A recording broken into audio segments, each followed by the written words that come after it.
Ready, Freddy, Save the Earth by Abby Klein. Chapter 3, Litter Bugs. Robbie came home with me after school. We decided to pick up litter in the neighborhood together.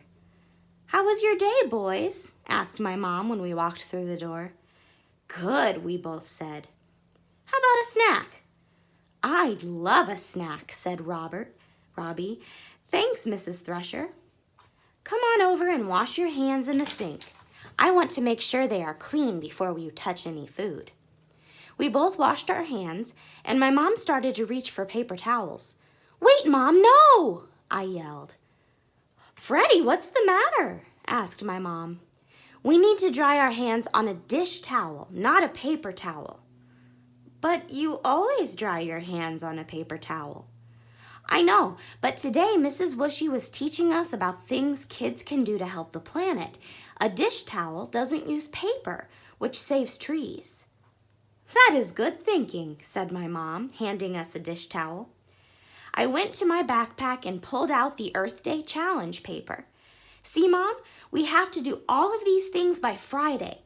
If we do, we get to be a member of the green team." "These are great ideas," said my mom. "I really want to be a member of the green team, but I don't know if I can do them all by Friday," I said. "I bet you can," said my mom. "You already get to check number 9 off the list." "Oh yeah, right," I said, smiling. We gobbled down some cheese and crackers, drank some juice, and headed for the door.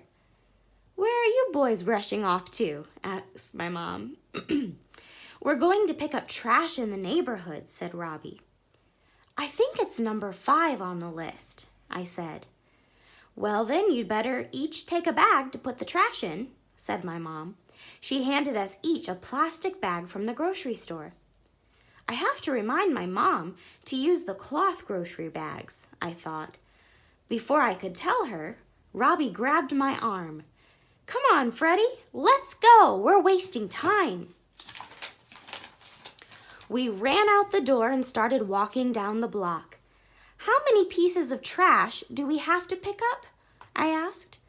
"I think we each have to pick up 10, said Robbie. 10? That seems like a lot. I don't think our neighborhood is that dirty. As I was talking, Robbie reached down and picked something up and dropped it into his bag. "What was that?" "A gum wrapper," said Robbie. "At least it wasn't the gum. I don't see that anywhere."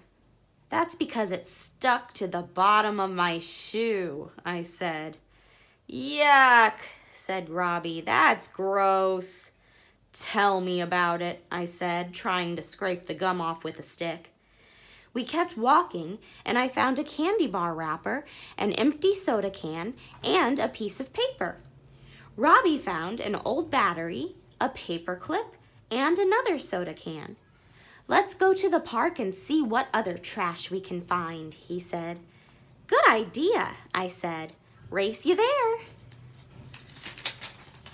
We took off like rockets with our bags of trash flying out behind us. I beat Robbie by a hair. "Beat ya," I said. "Just barely," said Robbie. "I still beat you," I said, smiling. We walked around the playground at the park. Robbie found a sandwich bag, a straw, and a plastic fork. "It looks like somebody finished their lunch and just dropped the trash on the ground." "And look," I said, "the trash can is so close, it's right over there." We both shook our heads. "People are such litter bugs," said Robbie. I walked over to the basketball courts and found a juice box, a water bottle, and a granola bar wrapper. "I found 3 more pieces of trash right here," I said. "You know, when it rains, all this trash gets washed into the storm drain," said Robbie.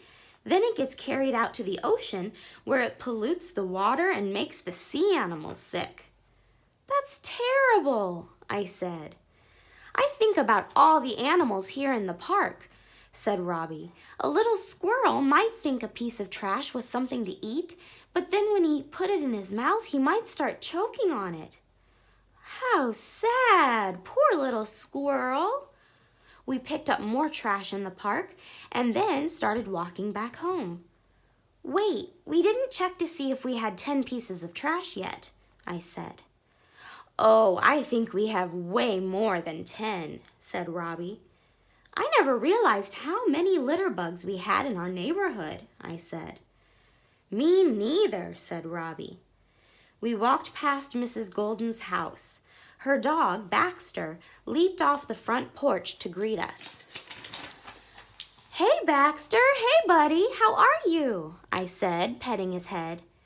Baxter wagged his tail and stuck his nose in my bag. No, buddy, that's not for you, I said, pulling the bag away. What's in the bag? Asked Mrs. Golden. Trash, we both said. Why do you boys have bags of trash? We are trying to clean up the neighborhood and protect the planet, Robbie said. We are doing an Earth Day challenge for school, I said. We want to be members of the green team. Good for you boys, said Mrs. Golden. It's important to take care of this beautiful planet that we live on. Baxter ran to the neighbor's lawn, picked up a piece of paper in his mouth, trotted back over to where we were standing, and dropped the paper at my feet.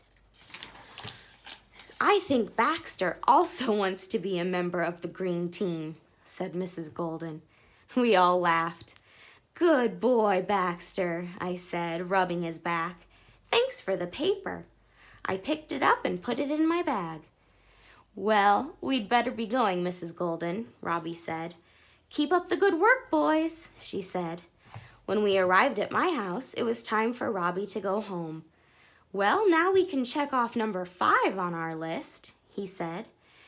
That's 2 down, 8 more to go, I said with a big sigh. See you tomorrow, Freddy, for our walk to school. Yep, see you tomorrow.